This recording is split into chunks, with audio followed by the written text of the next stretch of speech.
My name is Tim. I have 2 sons. Tom is 9 and Ben is 5. This happened 2 weeks ago, and I still don't sleep with the lights off. It started with something harmless. Ben wanted a 6-foot teddy bear. Not a normal one, not the kind you win at fairs. He wanted one that was taller than him, taller than the couch. Something he could have as a friend. I told him he could have it if he behaved for the week, and so he did. That's when the 3 of us went to the small toy shop on the edge of town. It wasn't a chain store, just one of those narrow, dusty places that smells faintly of old fabric and wood polish. As we were looking around the shop, in one corner we saw it. 6 feet tall, beige, long arms, a stitched smile, and black glass eyes. It was proportioned strangely. Its limbs looked just slightly too long. Its head tilted forward in a way that made it seem aware. Ben pointed at it immediately. I grabbed it, and then we went towards the shopkeeper. He was an older man with tired eyes, and he watched me carefully as I dragged it to the counter. He didn't smile. After scanning it, he leaned in slightly and said, "Be careful with that one." I laughed awkwardly. Why?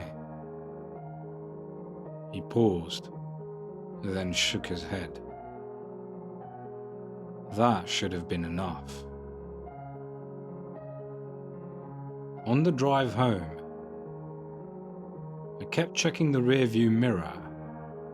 The bear was wedged between my sons in the back seat. At one point, I could have sworn its head was angled toward Ben, watching him. But when I blinked, it was facing forward. I told myself it was the movement of the car. Ben insisted we place it in the living room. "He's a guest," he said. So we sat it upright on the sofa, facing the television.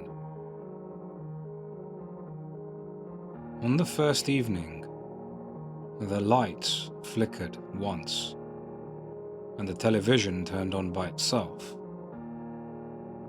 I put it down to wiring issues, but later that night, as I passed the living room on my way upstairs, I stopped. This teddy was no longer facing the television. It was facing the hallway, facing the stairs, facing me. I stood there for a long time. I had to rub my eyes, and when I opened them, the teddy was facing the TV again. The next morning, the living room was spotless. It hadn't been the night before. The boys had left toys everywhere. But now, everything was neatly arranged. The teddy was back in its original position, hands folded in its lap, watching. Strange occurrences began happening in fragments.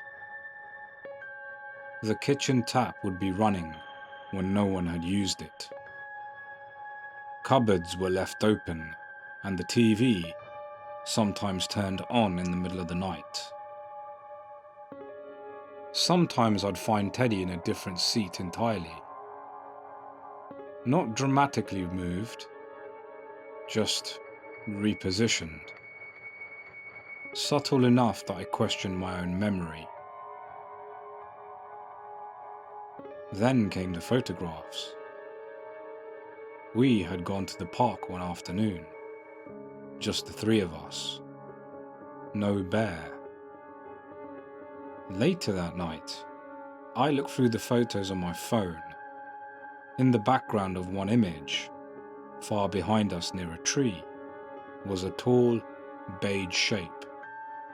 Another photo, taken at a small restaurant, under the table, barely visible between the shadows. There were two black, glass eyes. As I zoomed in, it looked like fabric, like stitching, and it looked like it was smiling. I didn't show the boys. The shopkeeper's words replayed in my head. "Be careful with that one." That's when the activity escalated. At 2 a.m, I reviewed the security cameras I had installed throughout the house. I didn't say anything to the boys. I didn't want to frighten them.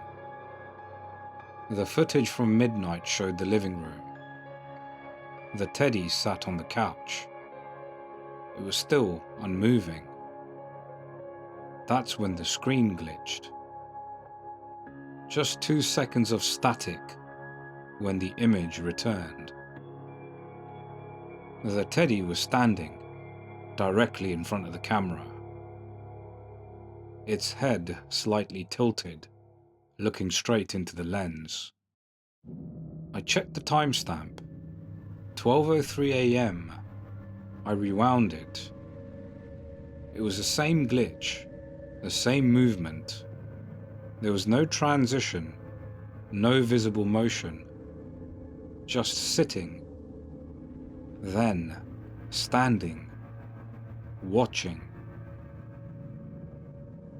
I checked the upstairs hallway camera.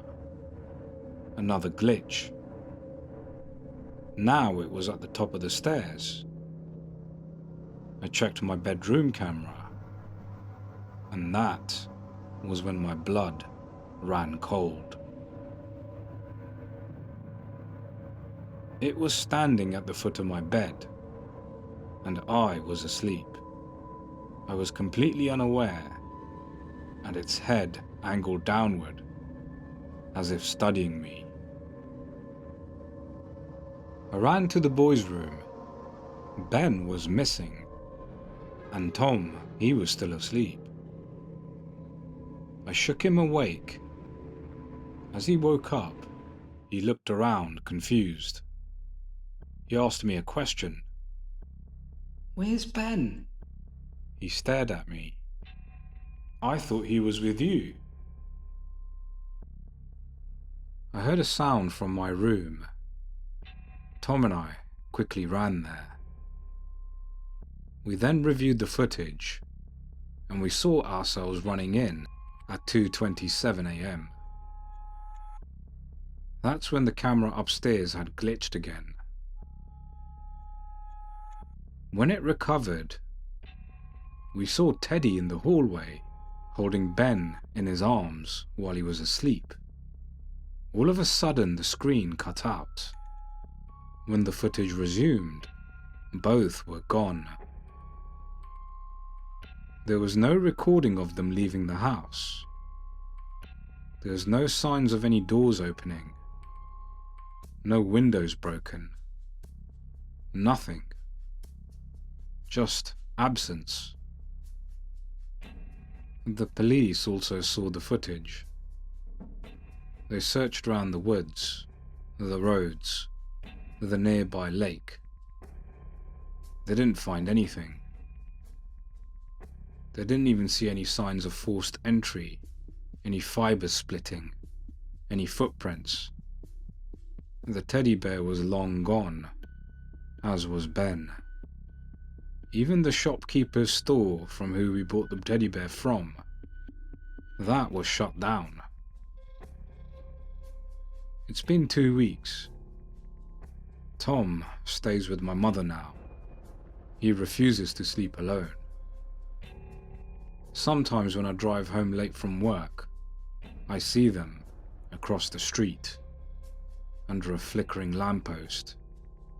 Ben, holding hands with a 6-foot, beige-looking thing. Ben looks normal, almost peaceful. But now his head tilts the same way that Teddy's does. When I stop the car and step out to go and get them, they disappear every time. I went back to the park yesterday. I don't know why. Maybe there's a sense of denial. Maybe there's hope. Near the tree line, I saw something stitched into the bark. 4 words had carved deep. Special guest stays forever. I don't think it ever wanted the house. I think it wanted us. And I think it's waiting for the rest of us to come back.